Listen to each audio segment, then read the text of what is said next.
ছাত্রছাত্রীরা, তোমরা এর আগের ক্লাসে লেনদেন কী এবং লেনদেনের দুটি পক্ষ, এটা ডেবিট পক্ষ এবং ক্রেডিট পক্ষ, তা তোমরা জেনেছ।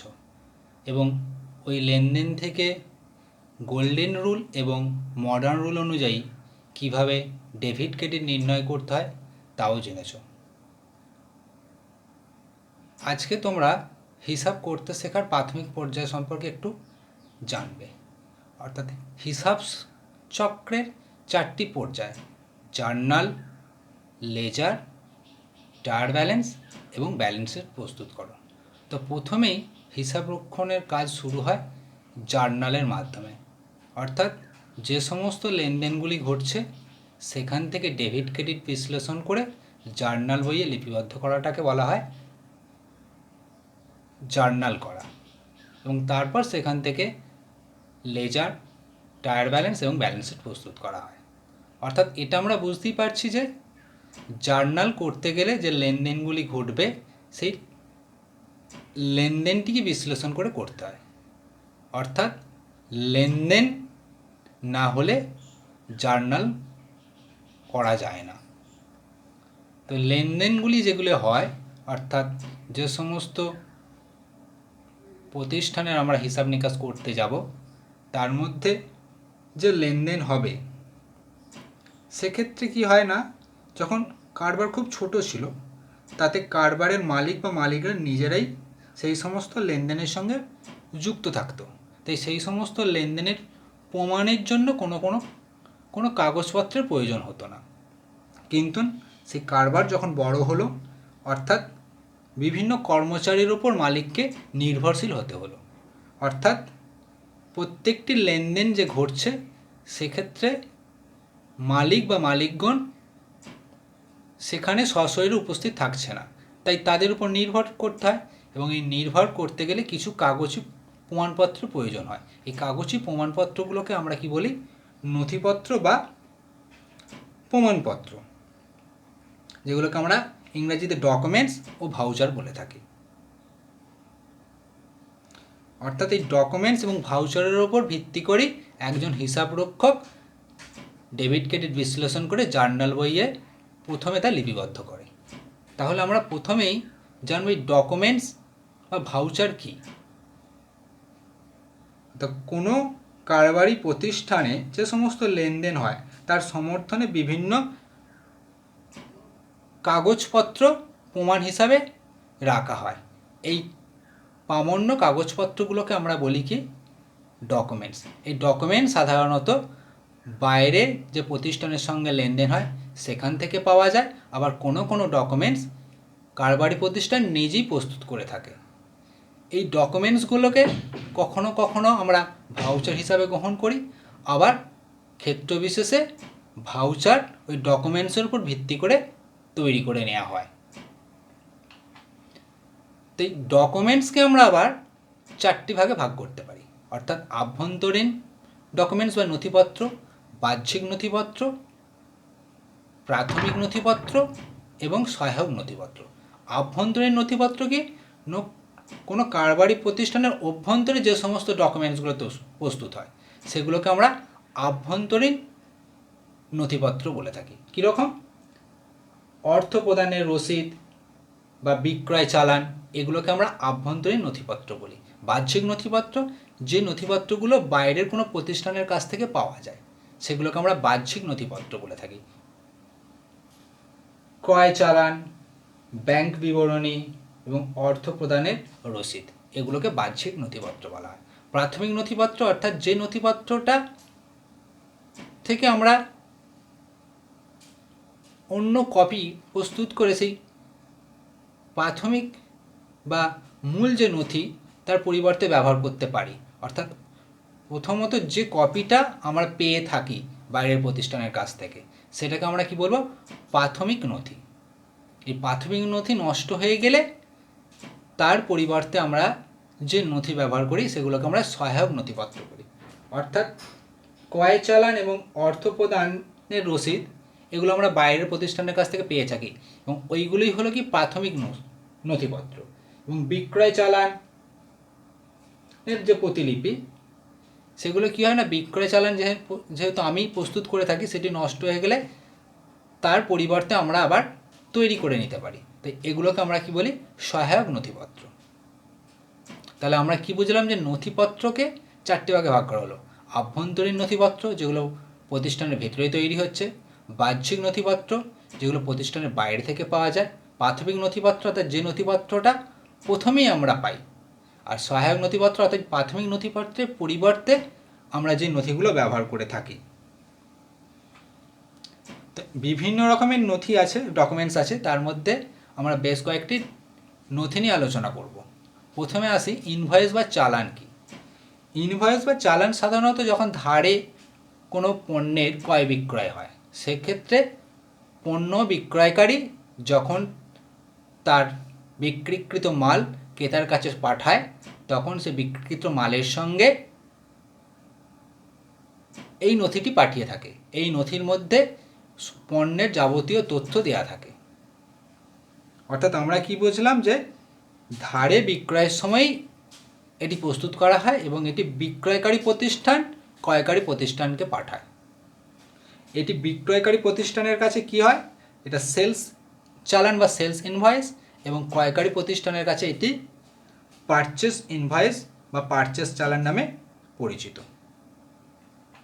ক্যাশ মেমো কি, যখন এই বিক্রয়টা নগদ অর্থে হয়, সেক্ষেত্রে কি হয়, বিক্রয়কারী একটি নথির মধ্যে কি পণ্য বিক্রয় করা হচ্ছে এবং তার মূল্য কি তা বিবরণ দিয়ে বিক্রিত পণ্যের সঙ্গে ক্রয়কারীকে এটি সরবরাহ করা থাকে। এর অরিজিনাল যে কপিটি সেটি ক্রয়কারীকে দেওয়া হয় এবং এর যে প্রতিলিপিটি থাকে সেটি বিক্রয়কারী প্রতিষ্ঠান নিজের কাছে রেখে দেয়। অর্থাৎ এই যে কপি, এটাকে বলা হচ্ছে কি, ক্যাশ মেমো। ক্যাশ মেমোটি হচ্ছে ক্রয়কারী প্রতিষ্ঠানের কাছে হচ্ছে অর্থ প্রদানের স্বীকৃতি, আর বিক্রয়কারী প্রতিষ্ঠানের কাছে হচ্ছে অর্থ প্রাপ্তির স্বীকৃতি। অর্থাৎ আমরা কি বুঝলাম, যে ধারে বিক্রয় করলে যে ডকুমেন্টস তৈরি করা হয় সেটাকে আমরা চালান বা ইনভয়েস বলি, আর নগদে বিক্রি করলে যে ডকুমেন্টস আমরা তৈরি করি সেটাকে বলা হয় ক্যাশ মেমো। পারচেস অর্ডার কি, অনেক সময় কোনো প্রতিষ্ঠান ক্রয় করার ইচ্ছা জানিয়ে বিক্রয়কারী প্রতিষ্ঠানের কাছে কি কি পণ্য কেনা হবে, তার দাম কি, প্রেরণের সময় এবং কোথায় পাঠাতে হবে এবং মূল্য প্রদানের শর্ত ইত্যাদি জানিয়ে একটি প্রামাণ্য নথিপত্র পাঠিয়ে থাকে। অর্থাৎ ক্রয়কারী ক্রয়ের ইচ্ছা জানিয়ে যে নথিপত্র বিক্রয়কারীর কাছে পাঠায় সেটাকে আমরা কি বলি, পারচেস অর্ডার। রসিদ কি, দেনাদার পাওনাদারকে যখন তার প্রাপ্য অর্থ মিটিয়ে দেয়, তখন দেনাদার পাওনাদারের কাছ থেকে একটি প্রমাণপত্র বা রসিদ চেয়ে নেয়। এটাকে আমরা কি বলি, রিসিপ্ট বা রসিদ। অর্থাৎ এই রসিদটি হচ্ছে আবার যে প্রদান করছে অর্থটা, অর্থাৎ দেনাদারের কাছে কি হয়ে থাকে না, পেমেন্ট ভাউচার, এবং পাওনাদারের কাছে এটি রিসিপ্ট ভাউচার হয়ে থাকে। ডেবিট নোট বা দেনা লিপি কি, এটি সাধারণত ক্রেতা বিক্রেতাকে পাঠায়। তা যখন কোনো মূল্য এই দ্রব্য সামগ্রী ধারে বিক্রেতার কাছ থেকে ক্রেতা ক্রয় করে থাকে এবং তা কোনো কারণবশত কৃত পণ্য যদি বিক্রেতার কাছে ফেরত পাঠানো হয় এবং কি পরিমাণ পণ্য ফেরত পাঠানো হচ্ছে তার বিবরণ জানিয়ে একটি পত্র ক্রয়কারী বিক্রেতাকারী প্রতিষ্ঠানের কাছে পাঠিয়ে থাকে। এটাকে বলা হয় কি, ডেবিট নোট। এই ডেবিট নোটের মাধ্যমে বিক্রয়কারী প্রতিষ্ঠান জানতে পারে কি পরিমাণ পণ্য ফেরত পাঠানো হচ্ছে, এবং অনেক ক্ষেত্রে পণ্যের পরিমাণ বা দাম বেশি লেখা হলেও বা ভুল সংশোধনের জন্যেও ক্রেতা বিক্রেতার কাছে এই ডেবিট নোট পাঠিয়ে থাকে। ক্রেডিট নোট কি? ক্রেডিট নোট বিক্রেতা ক্রেতার কাছে পাঠিয়ে থাকে, অর্থাৎ এই নথিটি ধারে বিক্রিত দ্রব্য সামগ্রী খরিদ্দারের কাছ থেকে ফেরতের সময় তৈরি করা হয়। বিক্রেতা ফেরত দ্রব্যের সাথে সাথে লেনদেনের যাতে প্রমাণ থাকে তাই এই ক্রেডিট নোট প্রস্তুত করে থাকে। ভুল ক্রমে চালানের পণ্যের দাম বা পরিমাণ কম লেখা হলে বিক্রেতা তা সংশোধনের জন্য ক্রেতার কাছে এই ক্রেডিট নোট পাঠিয়ে থাকে। চেক ও পাসবুকটা কি?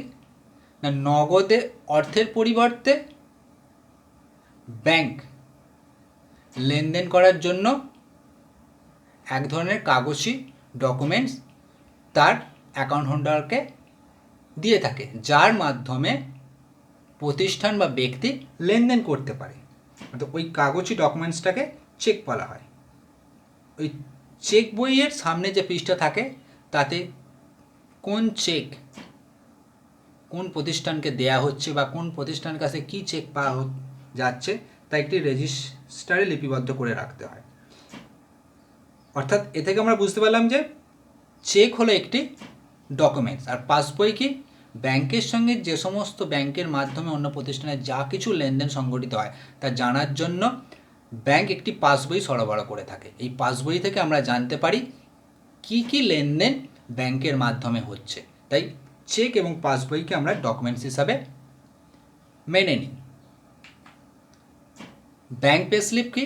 অর্থাৎ ব্যাংকে যখন আমরা নগদ অর্থ বা কোনো চেক জমা করি তখন একটি স্লিপ থাকে, সেই স্লিপের মধ্যে বিভিন্ন যে ফাঁকা ঘরগুলি থাকে তাতে যথাযথ স্থানে পূরণ করার পর সেটি ব্যাংকের যে কর্তৃপক্ষ থাকে সেই কর্তৃপক্ষের কাছে আমরা জমা দিই। কর্তৃপক্ষ তার কাউন্টার পার্ট আমাদের কাছে ফেরত দেয়। অর্থাৎ যে ফর্মের মাধ্যমে ব্যাংকে নগদ অর্থ বা চেক জমা দেওয়া হয় সেটাকে ব্যাংক পে এন্ড স্লিপ বলা হয়।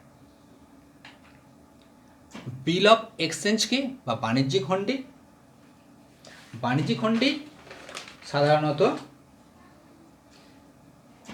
বিক্রেতা প্রস্তুত করে থাকে। অর্থাৎ যখন ধারে কোনো পণ্য বিক্রয় করা হয় যাতে বিক্রয়কারী প্রতিষ্ঠান ক্রয়কারী প্রতিষ্ঠানের কাছ থেকে খুব সহজেই তার প্রাপ্য অর্থ এটি নির্দিষ্ট সময়ের মধ্যে আদায় করতে পারে, তাই একটি প্রতিজ্ঞাপত্র তৈরি করে নেয়।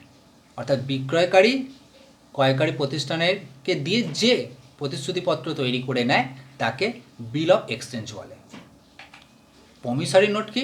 অর্থাৎ ধারে ক্রয় বিক্রয়ের সময় ক্রয়কারী প্রতিষ্ঠান সদিচ্ছায় বিক্রয়কারী প্রতিষ্ঠানকে একটি নির্দিষ্ট সময়ের পর কী শর্তে অর্থ প্রদান করবে তা নিজেই জানিয়ে দেয় এবং ওই পত্রের মাধ্যমে ভবিষ্যতে বিক্রয়কারী প্রতিষ্ঠানে অর্থ আদায় খুব সহজ হয়।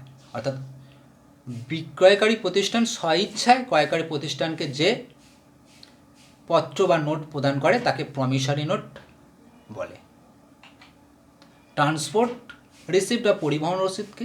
অর্থাৎ ক্রয়কারী প্রতিষ্ঠান দ্রব্যটি ক্রয় করে বিক্রয়কারী প্রতিষ্ঠানের কাছ থেকে এবং সেই পণ্যটি বিক্রয়কারী প্রতিষ্ঠানের কাছ থেকে ক্রয়কারী প্রতিষ্ঠানে পাঠিয়ে দেওয়ার জন্য বিভিন্ন প্রকার পরিবহন ব্যবস্থা রয়েছে। অর্থাৎ তুমি ট্রেন বা বিভিন্ন যে ট্রাক ট্রান্সপোর্ট রয়েছে তার মাধ্যমে সেই পণ্যটি কী হয়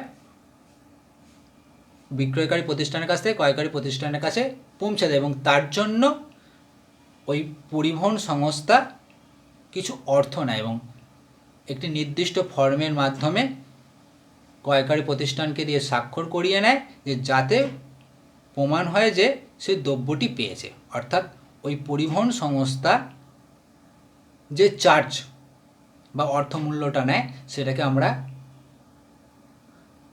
পরিবহন খরচা বলি এবং যে রসিদের মাধ্যমে নেয় সেটাকে আমরা পরিবহন রসিদ বলে থাকি। এরপর আমরা যেটা জানব ভাউচার কি? অর্থাৎ ডকুমেন্টস এবং ভাউচার প্রায় কাছাকাছি শব্দ মনে হলেও এটা আমরা বুঝতে পারছি যে সমস্ত কারবারি লেনদেনগুলি ঘটছে সেগুলির জন্য বাইরের প্রতিষ্ঠান বা আভ্যন্তরীণ উৎস থেকে যে সমস্ত প্রামাণ্য দলিলগুলো তৈরি হচ্ছে সেগুলোকে কিন্তু আমরা ডকুমেন্টস বলে থাকছি। কিন্তু বর্তমানে এমনই পরিস্থিতি যে প্রত্যেকটি লেনদেনের জন্য প্রমাণ রাখা প্রয়োজন।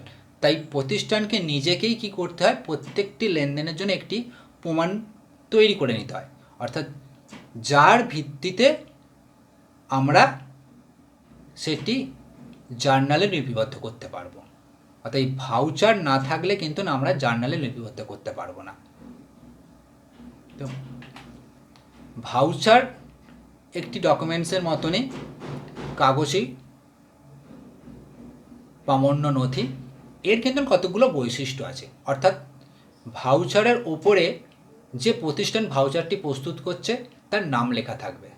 2 নম্বর হচ্ছে কোন তারিখে এই ভাউচারটি প্রস্তুত করা হচ্ছে তা অবশ্যই লিখে রাখতে হবে, এবং ভাউচারে কী পরিমাণ অর্থের লেনদেন হচ্ছে তার সংখ্যা এবং কথায় উভয়ভাবে লিখে রাখতে হবে, এবং কী প্রয়োজনে এই অর্থ ব্যয় বা এই লেনদেনটি ঘটছে তার বিবরণও বিশদে লিখতে হবে, এবং যে আধিকারিকের হাত দিয়ে এই লেনদেনটি ঘটছে তার কাছ থেকে অবশ্যই অনুমোদন করিয়ে নিতে হবে, অর্থাৎ সেই ব্যক্তিকে দিয়ে স্বাক্ষর করিয়ে নেওয়া খুবই প্রয়োজন। এবং প্রত্যেকটি ভাউচারের ক্রমিক সংখ্যা হবে, অর্থাৎ একটি ভাউচার হয়ে যাওয়ার পর পরবর্তী ভাউচারের যে ক্রমিক সংখ্যা তা পরিবর্তন করতে হবে। অনেক ক্ষেত্রে আবার কি হয় না, ভাউচারে বেশ কিছু ভুলভ্রান্তি হয়ে থাকে, তাই ভুলভ্রান্তি ঠিক করার পর পরবর্তী ক্ষেত্রেও কিন্তু আবার সেটি কোনো আধিকারিককে দিয়ে স্বাক্ষর করিয়ে নিতে হবে। এবং কপি সংখ্যা, অর্থাৎ এই ভাউচার যদি নষ্ট হয়ে যায় সেক্ষেত্রে পুনরায় তার পরিবর্তে ডুপ্লিকেট কপি আমরা তৈরি করে নিতে পারি। এবং রেভিনিউ স্ট্যাম্প ব্যাপারটা কি না, ভাউচার যদি অর্থমূল্য 5,000 টাকার বেশি হয় তাহলে কিন্তু রেভিনিউ স্ট্যাম্প লাগাতে হবে। তাহলে আমরা কি বুঝলাম যে ভাউচার কিন্তু বিভিন্ন রকমের হতে পারে। ভাউচারকে সাধারণত আমরা দুটো ভাগে ভাগ করি, ক্যাশ ভাউচার, নন ক্যাশ ভাউচার। অর্থাৎ যে সমস্ত লেনদেনগুলি ক্যাশে হয় সেগুলোকে আমরা ক্যাশ ভাউচার বলে থাকি, আর যে সমস্ত লেনদেনগুলি নগদ অর্থে না হয়ে অন্যভাবে সম্পন্ন হয় সেগুলোকে আমরা অনগদ ভাউচার বা স্থানান্তর ভাউচার বলে থাকি। অনেক আবার এই নন ক্যাশ ভাউচারকে জার্নাল ভাউচারও বলে থাকে। ক্যাশ ভাউচার আবার দুই প্রকারে, একটা হচ্ছে ডেবিট ভাউচার, অপরটি হচ্ছে ক্রেডিট ভাউচার। অর্থাৎ নগদ অর্থ প্রদানের ক্ষেত্রে যে ভাউচার প্রদান করা হয় সেটাকে বলা হচ্ছে কি ডেবিট ভাউচার, অর্থাৎ তুমি বেতন প্রদান করলে বা নগদে ক্রয় করলে। আর নগদ অর্থপ্রাপ্তির ক্ষেত্রে যে ভাউচার প্রস্তুত করা হয় সেটাকে বলা হচ্ছে ক্রেডিট ভাউচার, অর্থাৎ নগদ অর্থ আদায় হলো বা নগদ বিক্রয় করা হলো